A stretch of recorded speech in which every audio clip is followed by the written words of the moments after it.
Ang pagsangyaw sa santos nga Ebanghelyo sumala ni San Mateo.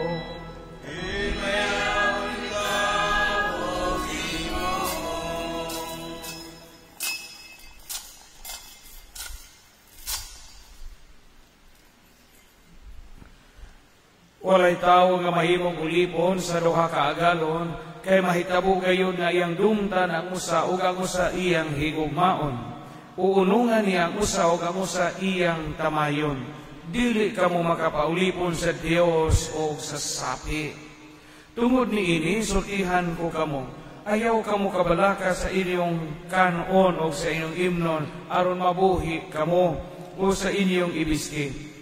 Kay dili ba mas bilihon pa ang kinabuhi kaysa pagkaon ug ang lawas kaysa bisti? Tanawa ang mga langgam, wala sila mag-ugas ni mag-ani aron ilang tigumon sa kamalig. Apan giatiman sila sa inyong amahan nga atua sa langit. Dili ba kamo mas bilihon pa kaayo kaysa mga langgam? Kinsa man kaninyo nga pinaagi sa pagkabalaka, makadugang sa kitason sa inyong kinabuhi.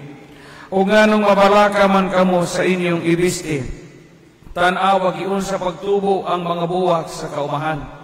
Wala sila maghago ni maghabol aron makabisti. Apan sultihan ko kamo nga bisan pagani si Salomon nga dato na kaayo walay sapot nga ingon katahom sa usa niining mga bulaka. Kung gibistihan sa Dios ang mga baliling nga buhi karon apan sa sunod adlaw malaya og isugnod sa horno kamo pakaha pagadiutay ninyo pagtuo. Busa ayaw kamo kabalaka kun asa kamo kanon o imnon o ibisti. Kining mga butanga gitinguha kanunay sa mga pagano.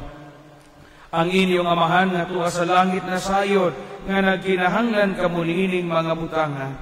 Apan unahan ninyo pagpangita ang gingharian sa Dios o pagkinabuhi kamo uyon sa iyang kabubuton ug ang ubang mga butang ihatag niya kaninyo. Busa ayaw kamo kabalaka sa musunod nga adlaw, may kaugalimong suliran ang sunod adlaw.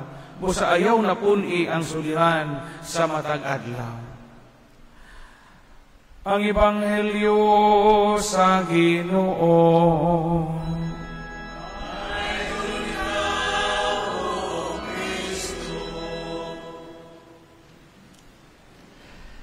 Kaninyong tanan, minahal ko mga parokyano, apil na ato mga online viewers, mga lubukanon nga ato sa gawas sa nasod o mga Pilipinong Bisaya nga nagasunod ng atong misa, atong online mass, sa ato ang Panyalandongi page, o kitang tanan nga dialini sa atong lungsod. Good morning! O happy Sunday, everyone. Salamat sa Diyos sa laing lugway sa atong kinabuhi. Sigon sa kamanduan sa Dioceses o sa itong mahal nga obispo, ang mga misa na ito karong adlaw nga Domingo, September 7, 2025, gitawag kinig misa alang sa pag-amping sa kamugnaan or Mass for the care of creation, nature, and the environment. Mga basig malibog mo nga lahi ang mga readings nga gipagamit karon kaysa inyong mga tamdanan. Tungod kay this is a special celebration. Kay karong September 1 from September 1 to October 4, gitawag man nag-season of creation. Mga akong pamalandong nga ipaambit ninyo karon ang mga hagit sa atong kinabuhi nga atong giatubang diha sa atong pag-atiman o pag-alima sa atong kinaiyahan. Tulo ka mga butang nga akong i-highlight sa akong wali karon nga mga hagit nato diha sa atong pag-atubang o sa atong obligasyon tahas pagpanilipod sa kalikupan, sa kinaiyahan o sa kabuhatan. Kining mong tulo ka mga realidad ato kining nga hatagag dili kay og dili nato ni pakadakan musamot kag gusbat ang ato nga kalikupan.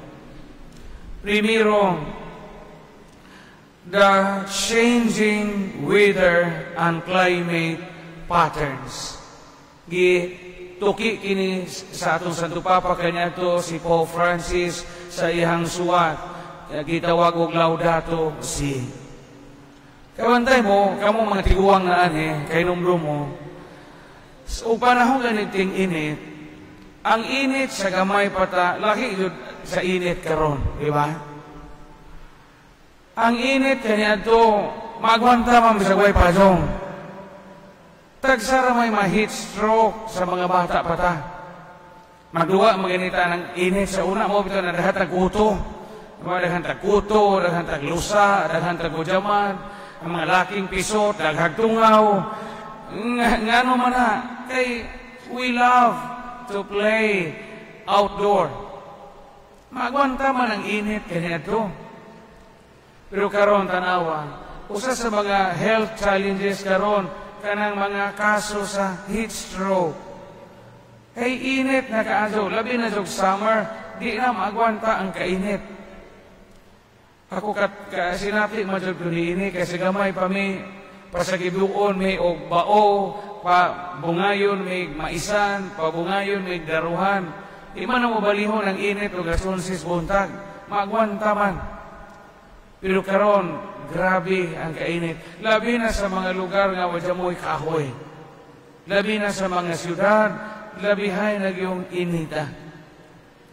Mo na ilisod, init pa imong kay daghang pagkakutang, init pa po ng palibot ng usamot kay silaog, mo nang hasa kaspa matangtang, hasa atuli matuali.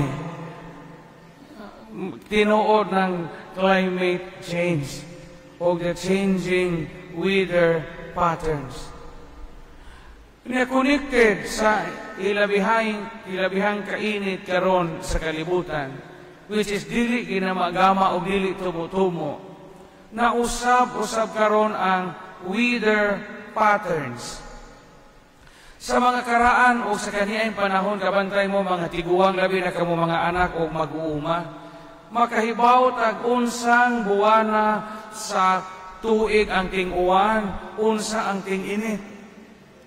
Mo bitaw ato mga tiguang sa una, bisag way announcement og El Nino, way announcement og La Nina, karon naman na kaibaw sila, anos sila magtanom, o anos apoy ting-ani. Mo nga sa una, ang mga humay kanya to kay karaan pa man to, lubang, di ba? Itong lubang at tag-as. Kaduhara man makaani, mag-ani ang mga mag-uuma kanya to din sa ato. Labi na sa mga lugar nga way irrigation. Twice a year ang pagpangani. Pero kahibaw sila, ano sa sila magtagod, kahibaw sila, ano sa sila magtanom, kahibaw po sila, ano sa ay ting mais, ting pugas o mais, o ting pugas o utanon. Nga naman, makatag-an sila, kahibaw silang daan sa regularity, sa dagan sa panahon. Kining buwana, ting uwan na ni mo magtagod ta. Hunyo, ting-uwan na ni magtagod ta. Unya karon kay Marso, Abril, Pebrero, Marso, Abril, na iwan ginagmay ting-mais ron. Kay bahaw sila. Na irregular nga pattern ang kinaiyahan. Karon di na ni mo matag-an. Di na matag-an ang lihok sa panahon karon. Kay usahay Biyernes Santo, himbolno kang uwan. Di ba? Kaya Biyernes Santo ting init mana. Di na nimo matag-an. Karon ang mga buwan nga ting init, maupoy buwan nga kusog ang uwan. Ang mga buwan po nga naanda nato nga ting uwan, maupoy init kaayo. Mga luoy ang mga mag-uuma. Magkabuang-buang ang ilang pagpananom, magkajaang-jaang ang ilang pagpanguma. Kaya pananglitan, mo na nahitabo karon, muuwan, mubunok, mukusog ang uwan, magtanom og humay. Igo po hinglawi ang humay nga kamuton, giinit na po. Pag-init, nabisa ay mong humay nga tinanom, gapugas na bugag mais kay init. Igo po hinglawi ang imong mais nga gipugas, gibuno ka na puguan, nalata. Sa laktod nga pagkasulti, wa na tay dag-anan. Hagit na to, unsaon na to pagpahiuli, nga di na magkausap-usap, o di na magpalabi o kainit ang atong palibot. Ikaduha, the gradual extinction and disappearance of land and animal species. Kamu mga idara na din, kabantay mo, daghang mga insekto o mga mananap o mga hayop nga karon nag-anam-anam, nagkawa, o di na nato makita. O mapadazo ni mapuo kining maong mga mananap, o niya ang atong mga anak, mga apo, mga kaliwatan, di na sila makakita niini.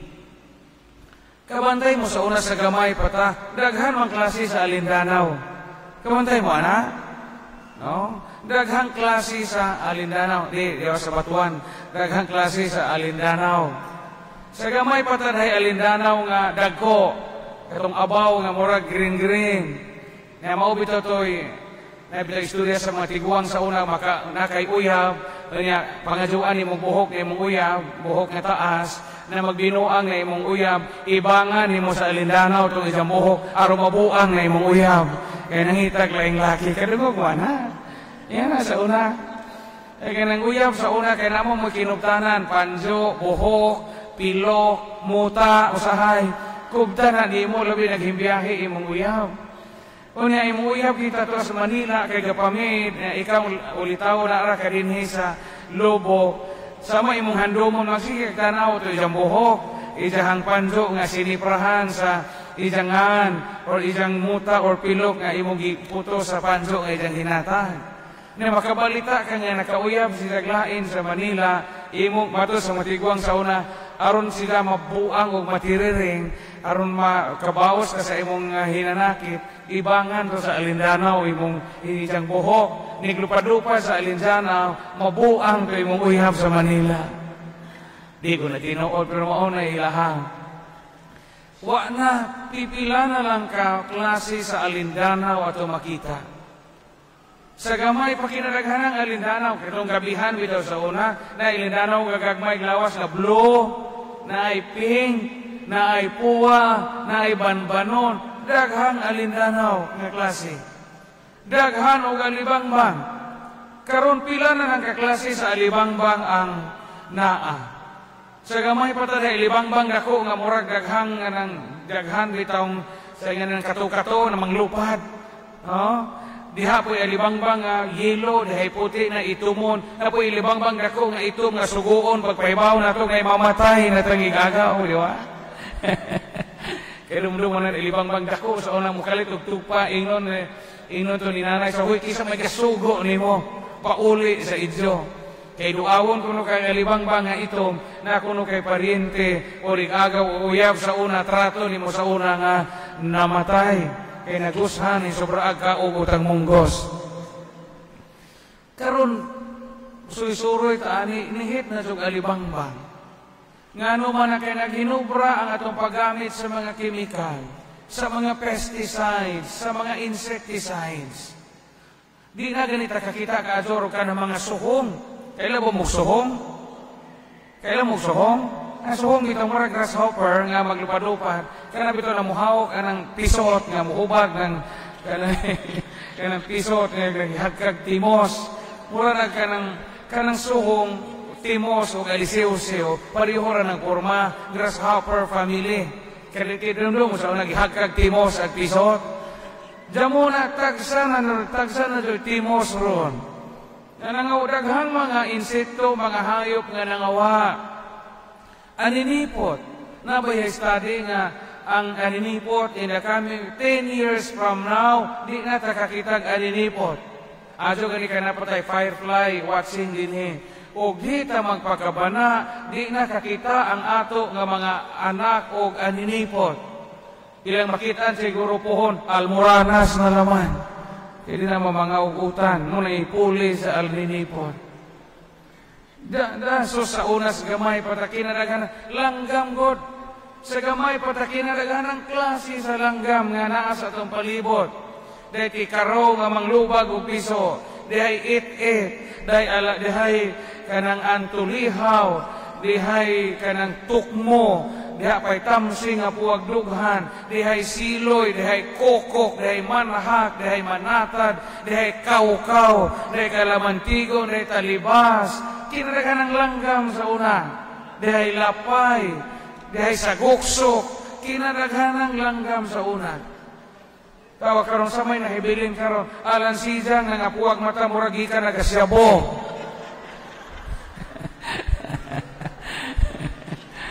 Isa man yung alan sijang, nga murag magnahay hapon na. Murag gikan gasyabo. Saan naman itong mga langgama karon? Isa muna. Because gi-destroy nato ang ilang habitat. Sige tang gabao, sige tang gadaog, sige tang pamadyag o kahoy. Wala ta mo provide o dapit nga din anha sila mamudyo. Mo bitaw sa una ang mga tiguang bisagway rilo, bisagway orasan. Kay bao sila alas 3 na sa kadawon na may kalaw mo tingog. Kay bao sila og ting-init pero padong kay tuay kuwahaw nga mutingog. Kamantay mo? Ang langgam bitaw nga mutingog padong ting-init. Kay bao sila naay himatson kay tuay kokok, syakok, syakok, syakok. Ana adyo namatay ron, kakauna po tagbaboy ron. Iyan na sa unang panahon. Bisan limato karon nihit na gani. Kasi di naman tagpamumba. Spray, artificial fertilizer, hugaw na atong juta. Sa una ka ng alimatok, magtanong sa una, di ta kaybaw hing abot na naimumbugan ng alimatok hing latay. Yan na. Wanay alimatok, wajabunay bato, wanay pidyangaw, maunay nangawa na sila. Gangis, tagsa na may gangis ron. Di ba minsan haring gangis, manitawhana. Daghang gangis ron, pero mga tao ng hari-harion. Diyamo na'y haring gangis ron. O di ta matngon, mawa na ni kining maong mga mananap diha sa atong palibot. O ang atong mga kaliwatan, di na sila kakita o usay aninipon. Di na sa kailag unsay alibangbang. Di na sila kailag unsay alindanaw. Ikatulo, the piling up of plastic and toxic wastes. Grabe karon ang basura sa kalibutan sa naghinubra na itong gamit o plastic. Bisan asa naa kanunay sa palibot nito nato sa kumbinto, gasoy-suroy ko mag-jogging ko, kaya kilit sa sapa-sapa na to, panglabayan gihapon og plastic. Unya, unsa may sangkutanan ana, ang plastic kinadugayan madugta o di gani madugta ng uban. Unang ipaano na nimo sa suba, ipaano na nimo sa sapa, lamyon ra po na sa mga dagkong isda inikabot sa dagat. Mao nga ma-poison ang mga dagkong isda, mahilo o mga matay. Grabe ang abuso nato sa kinaiyahan. Sa unang panahon, sawa pa maimbento ang plastik. Wa man tay basura kay kanunay man organic. Muiskwila ta sa una magbaon ta. Unas o ginaob nga dahon sa saging. Iniguman na itong kaon, kami kay pobre may jamu mamisuwa, inigpaniuto ato, may musaka atong taas pine tree. Kaya uaw magkaaso, kay among sudan, kay ginamos naman nga ng istrikto, bitawag naong, kaya inigpaak ni mo musipat, pugbaos ni mo. Kaya nga na naginamusa ka ni istriktohon, bitawag dagway. Inigpaak ni mo na ikong musipat, pugbaos, manak uaw kaaso, musaka may itong pine tree o mahugani sa eskwelahan. Inig-abri ni mo, mawaha na po ang ginamos, kay init mo ito imong luto pagputos, nahilis, ginamos bukog rin nabilin. Minsan kadali-dali magkaputos pagkabuntag sa imong baon, naapil ni mo putos itong bay o tapay-tapay. Ay tapay-tapay nga na itlog nga na number sa masyaw, inigpasihag ni mo. Munang maniud to, bisa ko nagtapay-tapay ang sudan. Nawa na sila.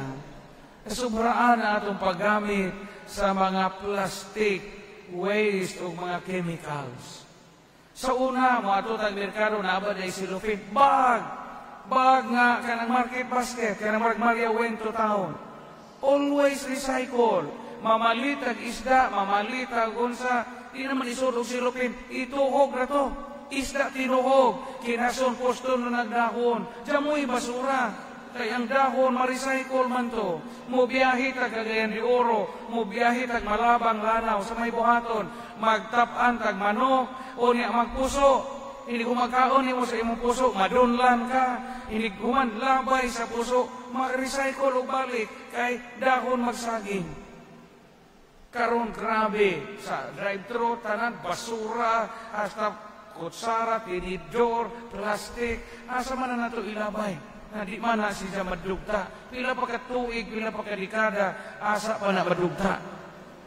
Mangulitog kag atuli sa una, sangara man o sagbot, sangara o karanggahon, karon kutunbas na plastik ihapon. Daghan karon ang mga butang na nakaguba sa atong kinaiyahan.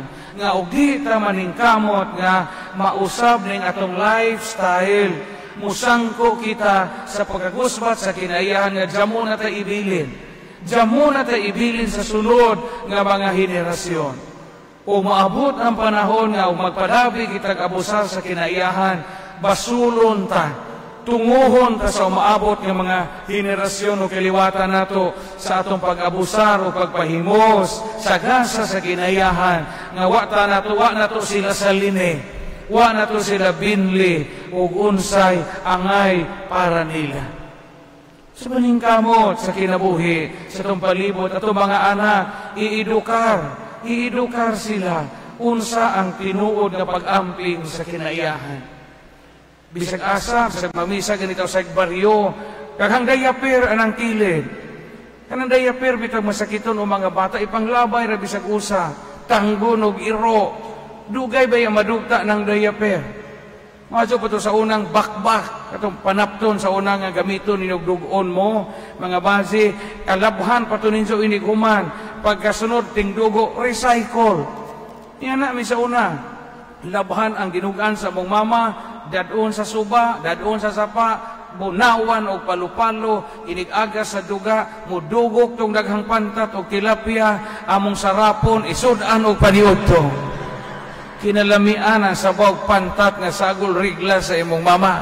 Di na kinahanglang butangag bombay o magic sarap. Tamis-tamis ng daan.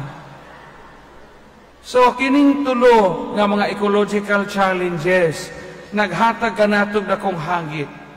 Do something nga unta dili magkaanam og kainit ang kalibutan. Ikaduha paningkamot nga dita magpalabig gamit o kemikal o pesticides o insecticides o kanang mga pagpanghilo sa sapa o sa suba sa mga tubig makadaot na sa mga mananap. Hasta ang mga piso o mga similya, mga matay tanan. Ikatulo, likayan unta nato ang naghinubrang gamit og plastik. Usahay plastik patagbatasan, plastik pa po itong gigamit. Unsaon naman ta ini. Amen.